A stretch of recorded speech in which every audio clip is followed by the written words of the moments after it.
guys, Tita Ganda here. Welcome back to my channel. Happy New Year and Happy 2026 to everyone. So, I'm back ulit sa aking pagpa-vlog. So, ang unang-una kong ipapakita sa inyo is ang bagong Mitsui outlet dito sa Iwasaki, Japan. Okay guys? Okay, papasok tayo dito ngayon sa food court mo. Okay? So, maraming pagkain, maraming tao. Siyempre, it's New Year at bakasyon pa sa work. Monday pa ang balikan ng ating kababayan OFW and trabahador. So, andito tayo sa Marion Crepes. Maraming tao. Ayan. So, maraming tao. Kahit saan parte ng mundo, maraming tao. Okay, guys. So, eto. Kanilang pasta. Spaghetti, different kinds of menu. Yan.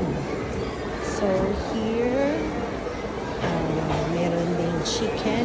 Iba-iba klase dito ng chicken. Siguradong mabubusog. Yan guys, maraming tao. Maraming nagsa-celebrate. Family. Okay. Forgets muna ang kaguluhan sa iba't ibang bansa. Ayan guys. So, meron silang ramen or tsukemen, which is siguradong masasarap sa abot kayang halaga. So, dito, yan, may mga ramen pa rin, takoyaki, and dito naman sa kabila, pupunta tayo sa ating favorite